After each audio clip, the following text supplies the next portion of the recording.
Bonjour à tous, cette semaine dans Info Hebdo, la présentation du triathlon 2008 à Niederbronn, le divertissement automnal des Amis de la Vallée, la soupe aux cailloux, un conte pour enfants et pour plus grands, et enfin retour sur la journée de commémoration du pasteur poète engagé Friedrich Weihermüller.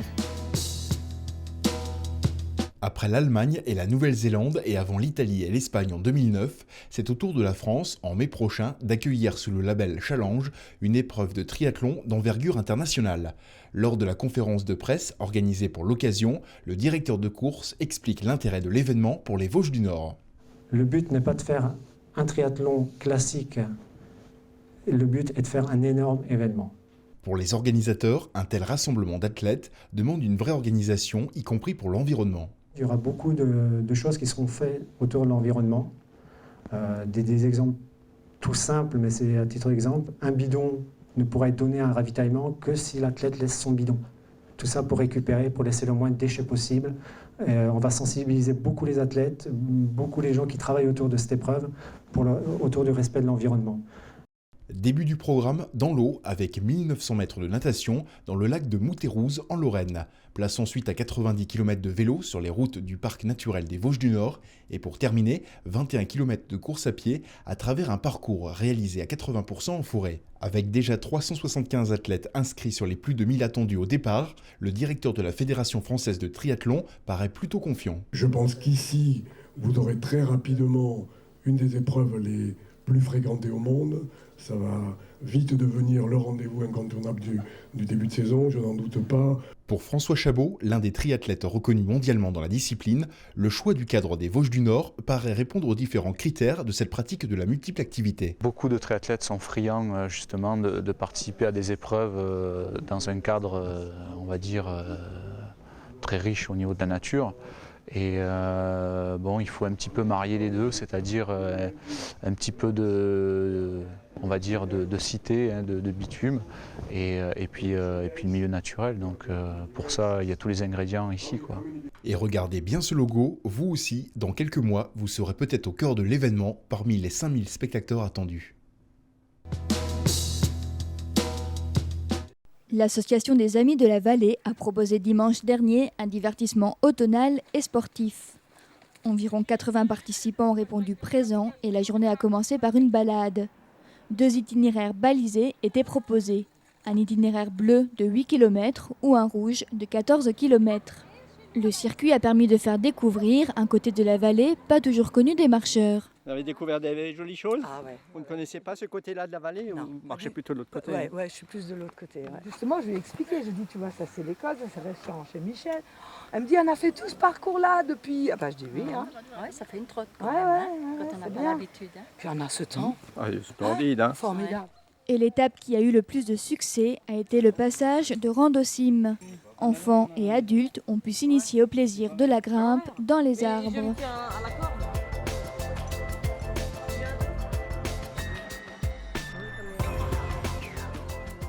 T'as pas eu le vertige? Si, Si. ça fait peur.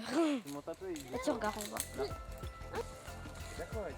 Et pour se remettre de ses émotions et repartir de plus belle, un bon repas s'impose.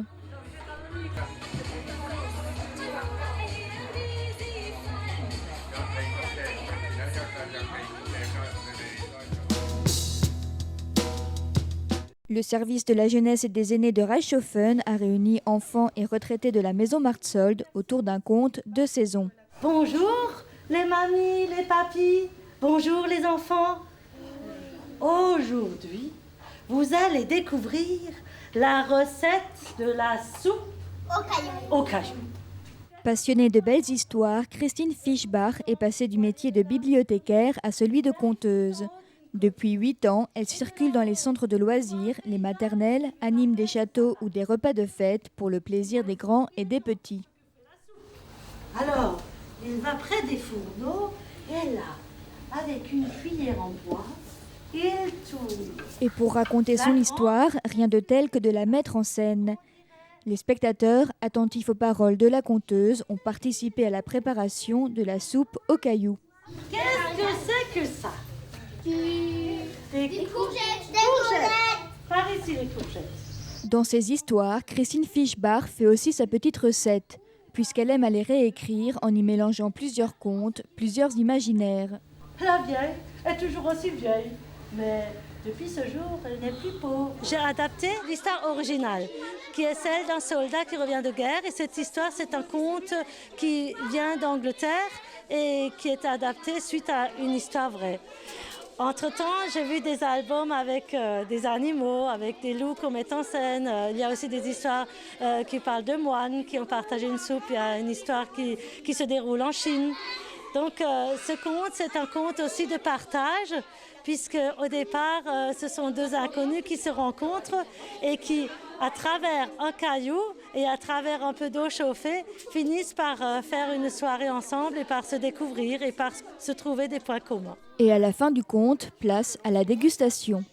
Et pour refaire cette soupe à la maison, voici la recette. On met d'abord de l'eau, on chauffe, on met un caillou dedans et des poireaux et des carottes et du poire. Et pour le message de ce conte, chacun vient toujours avec sa propre histoire, son propre vécu. Et au lieu d'avoir peur l'un de l'autre, ce serait bien de pouvoir communiquer pour partager le vécu de chacun et repartir avec une nouvelle expérience.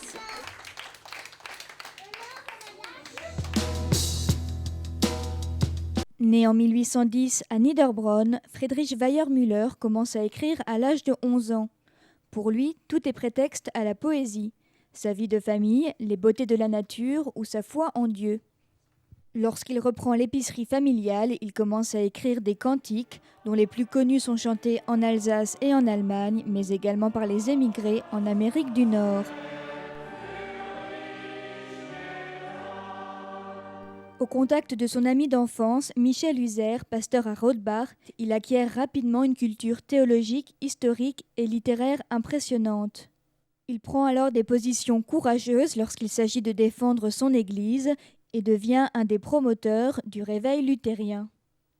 À l'occasion des 130 ans de son décès, la paroisse protestante de Niederbronn avait invité le professeur Bernard Vogler et le pasteur Martin Sigwald à venir parler de la vie et de l'époque de ce citoyen niederbronnois. Ensuite, une plaque a été dévoilée à sa maison natale, rue du Maréchal Leclerc. La journée s'est terminée par une célébration à l'église protestante avec la participation de la chorale œcuménique qui a chanté les cantiques de Friedrich Weiermüller.